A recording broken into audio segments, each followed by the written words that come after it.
বিচার বিভাগের আলাদা সচিবালয় হতে এখন বাধা সংবিধানের ১১৬ অনুচ্ছেদ। সেই অনুচ্ছেদ থাকবে কিনা এমন প্রশ্নে ২ সেপ্টেম্বর রায় দেবেন হাইকোর্ট। ১১৬ অনুচ্ছেদ বাতিল হলে সারা দেশের বিচারকদের বদলি, পদোন্নতিতে দ্বৈত শাসন বাতিল হয়ে যাবে।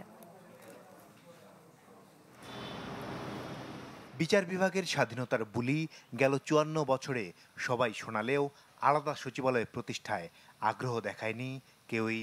উল্টো শেখ হাসিনা সরকারের সময় বিচার বিভাগ চলত আনিসুল হকের কথায়।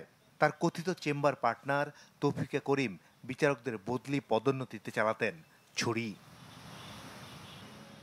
বিচার বিভাগের আলাদা সচিবালয়ের প্রশ্নে শেখ হাসিনা পালিয়ে যাওয়ার পর সংবিধানের ১১৬ অনুচ্ছেদের বৈধতা চ্যালেঞ্জ করে হাইকোর্টে রিট হয়, যার চূড়ান্ত রুল শুনানি শেষে ২ সেপ্টেম্বর রায়ের দিন ঠিক করেন হাইকোর্ট।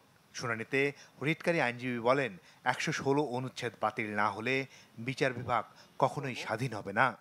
এই দেশে গণতন্ত্র এবং বিচার বিভাগের স্বাধীনতার জন্য যারা সংগ্রাম করেছে, সর্বশেষ ১,০০০ মানুষ এবং ৩০,০০০ যারা জীবন দিয়েছে, পঙ্গু হয়েছে, আত্মাহুতি দিয়েছে, তাদের সামনে আগামী ২রা সেপ্টেম্বর অত্যন্ত গুরুত্বপূর্ণ দিন।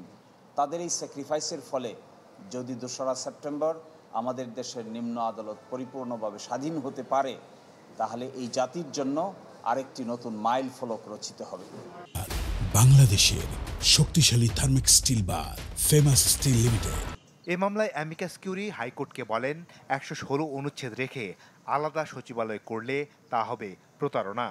তো যেখানে রাষ্ট্রপতির উপর কর্তৃত্ব ন্যস্ত এবং রাষ্ট্রপতি সেই কর্তৃত্ব এক্সিকিউটিভ ব্রাঞ্চের সুপারিশক্রমে পালন করে, প্রধানমন্ত্রীর সুপারিশক্রমে, নিয়ন্ত্রণ তো রাষ্ট্রপতি এবং নির্বাহী বিভাগের হাতে। কাজে এই সচিবালয় একটা দালান ছাড়া আর কিছু হবে না। এবং ১১৬ অনুচ্ছেদকে যথাযথ জায়গায় না নিয়ে এই সচিবালয় প্রতিষ্ঠা করা এই জন্য আমার কাছে মনে হয়েছে একটা প্রতারণা ছাড়া আর কিছু না। তবে ক্ষমতার ভারসাম্য রক্ষায় ১১৬ অনুচ্ছেদ বহাল চায় রাষ্ট্রপক্ষ।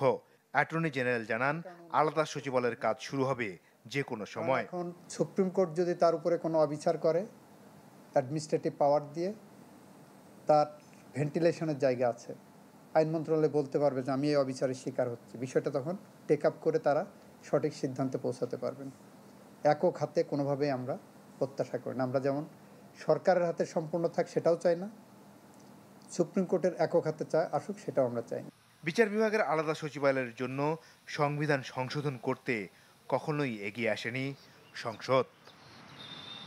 মাসুদুর রহমান, চ্যানেল 24, ঢাকা।